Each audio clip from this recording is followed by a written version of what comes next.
കോതമംഗലം രൂപതയുടെ കീഴിൽ പ്രവർത്തിക്കുന്ന ഉന്നത വിദ്യാഭ്യാസ സ്ഥാപനം Viswajyothi engineering college Vazhakulam. Silver ജൂബിലിയുടെ നിറവിൽ അക്കാദമിക് മികവിന്റെ 25 വർഷങ്ങൾ പിന്നിടുന്ന വിശ്വജ്യോതിയോടൊപ്പം നിങ്ങളുടെ ഭാവി സുരക്ഷിതമാക്കൂ.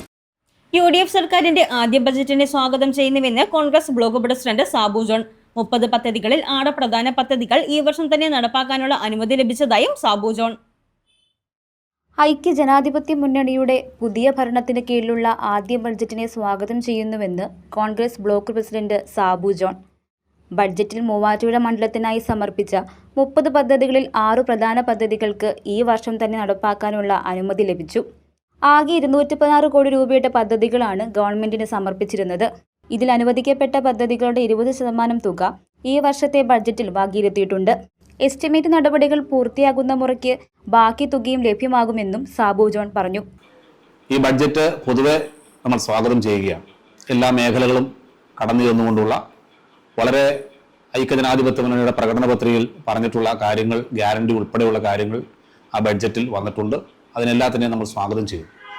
അതോടൊപ്പം തന്നെ മൂവാറ്റുപുഴ നിയോജക മണ്ഡലത്തിന് ലഭിച്ചിരിക്കുന്ന ബഡ്ജറ്റ് വിഹിതവുമായി ബന്ധപ്പെട്ട് ഇന്നലെ വളരെ ക്ലിയറായി മൂവാറ്റുപുഴയുടെ MLA പ്രിയങ്കരനായ ഡോക്ടർ മാത്യു കുഴൽനാടൻ വളരെ വിശദമായി ആ ബഡ്ജറ്റിന്റെ മൂവാറ്റുപുഴ നിയോജക മണ്ഡലത്തിന്റെ വിഹിതത്തെക്കുറിച്ചൊക്കെ വളരെ വിശദമായി സംസാരിക്കുകയുണ്ടായി. അങ്ങനെ മൂവാറ്റുപുഴയിൽ 30 പദ്ധതികൾ 216 കോടി രൂപയുടെ പദ്ധതികളാണ് 30 പദ്ധതികളിലായി മൂവാറ്റുപുഴ MLA ഡോക്ടർ മാത്യു കുഴൽനാടൻ ഗവൺമെന്റിൽ സമർപ്പിച്ചത്. ആ 30 പദ്ധതികളിൽ 6 പദ്ധതികൾ ഈ വർഷം തന്നെ നടപ്പാക്കാൻ വേണ്ടിയിട്ടുള്ള അംഗീകാരം ലഭിച്ചു എന്നുള്ളതാണ് ഏറ്റവും വലിയ സന്തോഷകരമായ കാര്യം. അതിന് ബഡ്ജറ്റിന്റെ വിഹിതം എന്ന് പറയുന്നത് 20% തുക ഈ വർഷം തന്നെ ബഡ്ജറ്റിൽ അംഗീകരിക്കുകയും അതോടൊപ്പം തന്നെ അതിന്റെ വിശദമായിട്ടുള്ള എസ്റ്റിമേറ്റും മറ്റു കാര്യങ്ങൾക്കും ശേഷമാണ് ബാക്കി ആ പറഞ്ഞിരിക്കുന്ന തുക കൂടി വരുന്നത്. വാളിയപ്പാടം റോഡ്, സ്പോർട്സ് കോംപ്ലക്സ് നിർമ്മാണം, Vazhakulam pineapple city market improvements, Valiyapadam road വികസനം ഇങ്ങനെ 6 പ്രോജക്റ്റുകൾക്കായി 14 കോടി 70 ലക്ഷം രൂപയാണ് ആദ്യഘട്ടത്തിൽ തന്നെ മണ്ഡലത്തിന് ലഭിച്ചിരിക്കുന്നത്. കഴിഞ്ഞ ഗവൺമെന്റിന്റെ കാലത്ത് മണ്ഡല വികസനത്തിനായി ബഡ്ജറ്റിൽ വെറും 5 കോടി രൂപ മാത്രം നൽകിയിരുന്ന സ്ഥാനത്താണ് ഇപ്പോൾ ഈ വലിയ വർധനവുണ്ടായിരിക്കുന്നത്. അങ്ങനെ ഉദാഹരണത്തിന് മാറാടി വാളിയപ്പാടം റോഡിന് 5 കോടി രൂപ അനുവദിച്ചു. അതിന് 20% 1 കോടി രൂപയാണ് ഇപ്പോൾ നമുക്ക് അനുവദിച്ചിരിക്കുന്നത്. ബാക്കി തുക എസ്റ്റിമേറ്റിന് ശേഷം 5 കോടി രൂപയിലെ ബാക്കി തുക അനുവദിക്കും.